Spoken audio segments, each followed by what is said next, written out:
Today is the 11th of November, a sombre day held by some of the nations that were involved in the First World War as Remembrance Day. The war originally started as a fairly mobile war, but quickly slipped into trench warfare, something I briefly looked at during my Christmas truce video that I did last year. But this video is about the part of the war that was inevitable, the thing that they were going to have to do from the very beginning.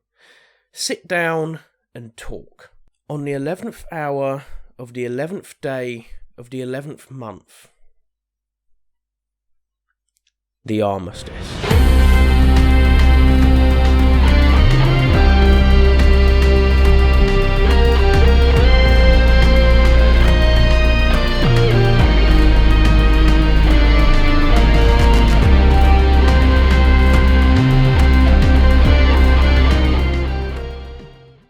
As per usual, there's no sponsors just yet, but if you would like to help support the channel, don't forget to like, subscribe, share, and tap that bell icon so that YouTube knows to notify you whenever I upload. And, you know, how are you going to go about your bi-weekly schedule without a video from History Daddy? Or a short, because YouTube's making me pump out shorts. If you'd like to support me further, you can get access to these videos 48 hours early by supporting me on Patreon. You can also buy my book on Amazon, and I've got a merch store, so you can literally wear my moustache, you kinky weirdos. Anyhow, I thank you for your continued support, and without further ado, let's get on with the video. After 4 long years, both the Allied powers of the Entente and the Central Powers had taken turns systematically destroying each other and were now pretty much exhausted. However, all was not lost from the German perspective, for on the 21st of March 1918, General Erich Ludendorff, the man who had beaten the Russians at the Battle of Tannenberg, had a grand plan for the Western Front.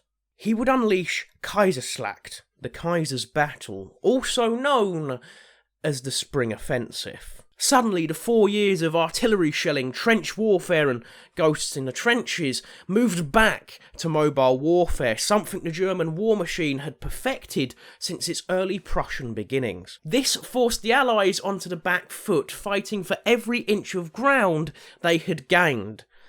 Out of nowhere, the stalemate had been shattered. French soldiers brought forward to reinforce the front and were then subsequently captured, asked their German captors if the rumours were true that Paris itself had been shelled. Such was the speed of the German advance. Foreshadowing. Out of nowhere, the Germans now threatened to split the British and French armies and subsequently break down the front line. It was even feared that the British would be chased into the sea. Foreshadowing. In fact, the German army would come within 60 miles of Paris, turning the war entirely in their favour. But not for long! Ludendorff's plan had a problem. You see, Germany simply did not have the manpower that it did at the start of the war. The casualties at the start of each push began to cause a serious strain on the German army, and their morale began to falter. Of the 1.4 million soldiers who had begun Kaiserschlacht, a fifth were either missing, injured, or had passed on. On the home front, Allied blockades had left German civilians starving. Many soldiers now deserted or simply surrendered to the Allies. This led to Ludendorff calling the 8th of August 1918 the German Army's Black Day. According to Guy Cuthbertson of Liverpool Hope University and the author of Peace at Last, a portrait of Armistice Day, 11th of November 1918, there was a need to end the war as soon as possible, as long as the Allies could achieve peace with victory. Whilst the German army could have probably held out on the battlefield for another couple of years, there may have not been a Germany left to defend by the end of it. To make things worse for the Germans, fresh troops from America, which had decided to turn up late, would now begin to enter the fray. Ludendorff would then begin to seek an end to the hostilities as early as the 29th of September. This became increasingly urgent as by the beginning of November, the Austro-Hungarian Empire, the Ottoman Empire, and Bulgaria had all been defeated. Ludendorff had returned the Western Front to open mobile warfare, and now the German army was disintegrating with no allies left in the field. Allied commanders like Field Marshal Douglas Haig, who had faltered in the trenches, now found themselves back in their element, with Allied cavalry even making a return to the field. Germany was reaching breaking point. Inspired by the Bolsheviks in Russia, the starving German population began the stirrings of revolution and civil war. Deserting soldiers formed soldier councils such as Alsace-Lorraine, apologies for my pronunciation, I've tried that 5 times and it's just not worked, which lasted from the 10th of November 1918 to the 20th of November 1918. You also had the Bavarian Soviet Republic, which rose up after the war and lasted from the 6th of April 1919 to the 3rd of May 1919. There was also a few others, but I haven't got them written down in the script. So Ludendorff managed to convince the Kaiser to give the civilian government more power. This was more or less a sneaky way to ensure the aristocracy avoided at least some of the blame for Germany's defeat. Believing that the American President Woodrow Wilson would provide more lenient terms, the German government went to him for an armistice. However, Wilson was not the pushover the Germans had hoped for. Writing all of his letters on his own typewriter, his main aim was to force the abdication of the Kaiser and begin the sweeping change of democracy in Europe. The soft peace the Germans had sought from the Americans seemed nothing but a hopeful dream. You see, the Germans had hoped, at least originally, to pursue peace along Woodrow Wilson's 14 points, which had been laid down on the 8th of January 1918. I'll quickly summarise the 14 points, but if you'd like to read them, they'll be on screen now. 1. Open diplomacy without secret treaties. 2. Economic free trade on the seas during war and peace. 3. Equal trade conditions. 4. Decrease armaments among all nations. 5. Adjust colonial claims. 6. Evacuation of all Central Powers from Russia and allow it to define its own independence. 7. Belgium to be evacuated and restored. 8. Return of Alsace-Lorraine region and all French territories. 9. Readjust Italian borders. 10. Austria-Hungary to be provided with an opportunity for self-determination. 11. Redraw the borders of the Balkan region, creating Romania, Serbia and Montenegro. 12. Creation of a Turkish state with guaranteed free trade in the Dardanelles. 13. Creation of an independent Polish state. 14. Creation of the League of Nations. When it came to the later Treaty of Versailles, the Allied powers weren't too keen on the League of Nations idea. This would force Wilson to negotiate some of his other points. The idea of self-determination, however, was accepted, but only in Europe, as Germany's colonies were split up between Britain, France, Japan, and other Allied nations. Once this was sorted, Wilson wasn't greeted with thunderous applause back stateside. The US Senate immediately argued, with some Republicans such as Henry Cabot Lodge of Massachusetts arguing that the League of Nations idea may bring America into another European war. Lodge's group favoured amendments that protected US sovereignty and its congressional ability to declare war. But we're getting ahead of ourselves a little bit here. Let's go back to what we're meant to be talking about, which is the armistice. The armistice would be headed up by the Allied Commander-in-Chief, Field Marshal Ferdinand Foch. He wanted to ensure conditions that would make it impossible for Germany to keep fighting at a later date. According to the 1996 book Armistice 1918 by Bullet Lowry, the Germans would send a late-night radio message to Foch requesting to send a delegation through the lines to negotiate said armistice. On the 7th of November 1918, 3 vehicles would push through the broken landscape that had been devastated by 4 years of artillery shells, barbed wire and trench warfare. Once they had passed no man's land, they switched over to a French car. After this, they took a train which pulled into a railroad siding in the forest of Campagny, northern France. Opposite them was Foch's railroad car, which the German delegation would get into to begin discussing an armistice. Now, this was no easy task because there was no way Germany was grabbing even a neutral outcome. All sides of the now incredibly volatile German political spectrum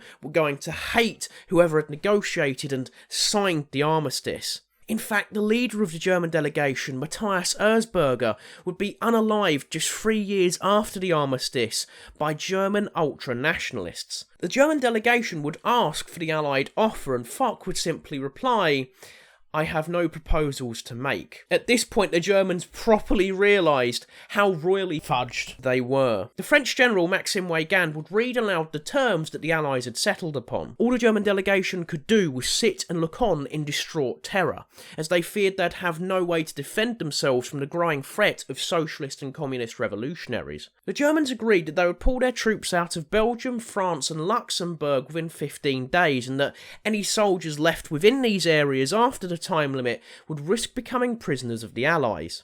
The Germans would also have to hand over a large chunk of their military might. 5,000 artillery pieces, 25,000 machine guns, 3,000 trench mortars, 1,700 airplanes, 5,000 railroad locomotives, 5,000 trucks and 150,000 wagons. The left bank of the River Rhine, the Rhineland, would be occupied by British, French, Belgian and American troops. The idea behind all of this was to leave Germany completely incapable of waging war. But it didn't stop there, as the Germans also had to give a sizable chunk of their navy to the Allies. All of their submarines, whilst completely disarming their 6 battle cruisers, 10 battleships, 8 light cruisers and 50 modern destroyers. Just want to quickly add, modern for the time. These disarmed ships had to sail to neutral ports under Allied surveillance, whilst the rest of the German navy could stay in German ports but still had to be disarmed and remain under Allied surveillance. Now, this is the one that totally isn't spicy and definitely won't spark any comment wars.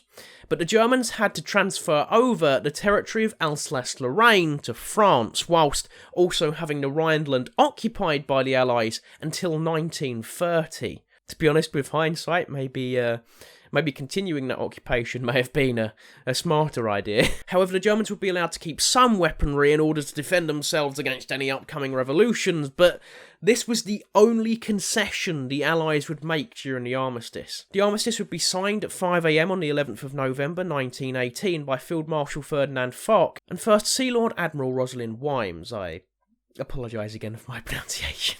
However, the armistice wouldn't come into effect until 11 AM, and whilst some hunkered down, there would still be those who lost their lives in the last few hours of the war. The American 313th Infantry Regiment would attack a small village in Lorraine in France. It was here a 23-year-old Private Henry Gunther would seek his chance to regain his honour. He was drafted into service and shipped out to France on the 8th of July 1918 as his company's supply sergeant. However, upon reaching the front, he would write a letter to a friend warning him of the conditions he was facing and urging him to avoid serving. The military censors got wind of this and demoted him to private. According to Gunther's grandniece, a further blow came when his fiancée then broke off their engagement due to his demotion. These hoes ain't loyal. On the 11th of November at 10:44 AM, a runner made it to the 313th Regiment with orders to stop fighting in 16 minutes. "Hold the lines at the spot. Neither advance nor give any to the rear," he panted.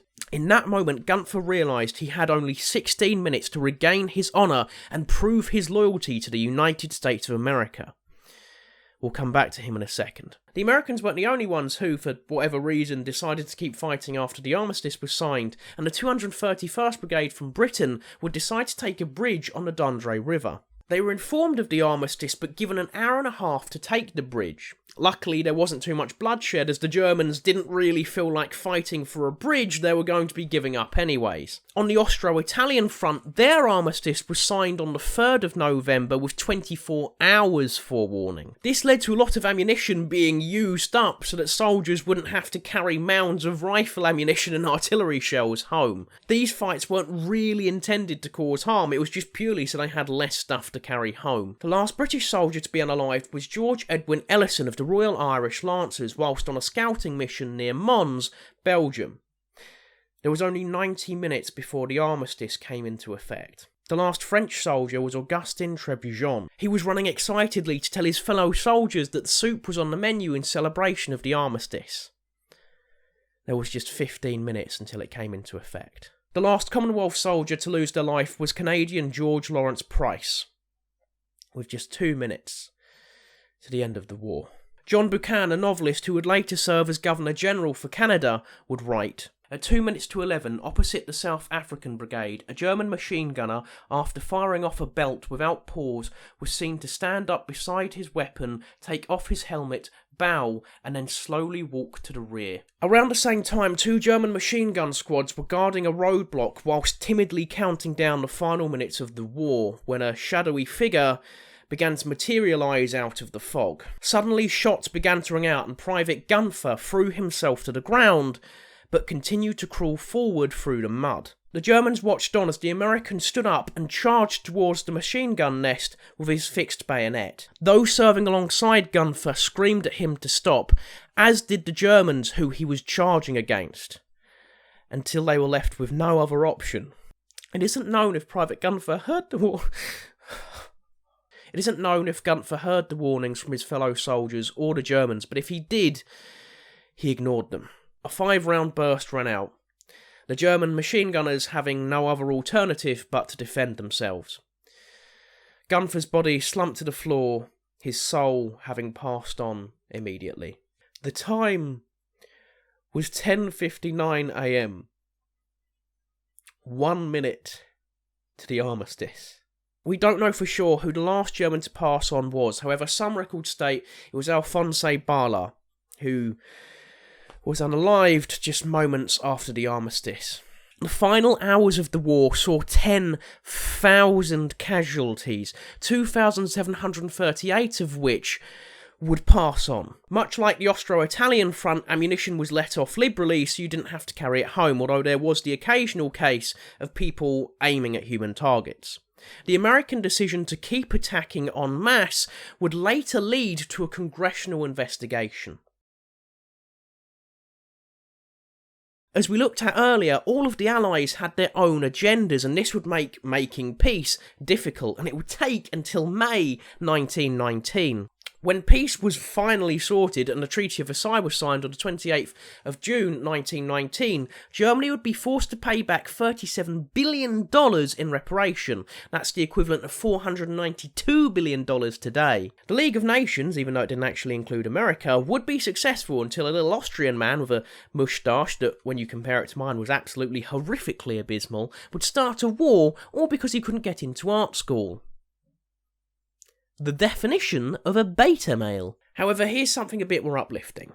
Field Marshal Haig would play a large part in the creation of the yearly poppy appeal, caring for his ex-servicemen. Now, there was those that believed that the treaty was too harsh and would lead to bitterness and resentment within the German populace, and therefore lead to another war. Others, like Fock, believed that the treaty was too lenient and was quoted as saying, "This is not peace. This is an armistice for 20 years. It was roughly a year out. For many around the world, the 11th of November is a hallowed day, and if you're in the UK or one of the Commonwealth nations, you probably know it as Remembrance Day. If you're in the US, you probably know it as Veterans Day. I hope you all enjoyed this video, and I know I had a bit of a cry midway through, and I'm sorry about that. But I'll see you in the next one, lest we forget.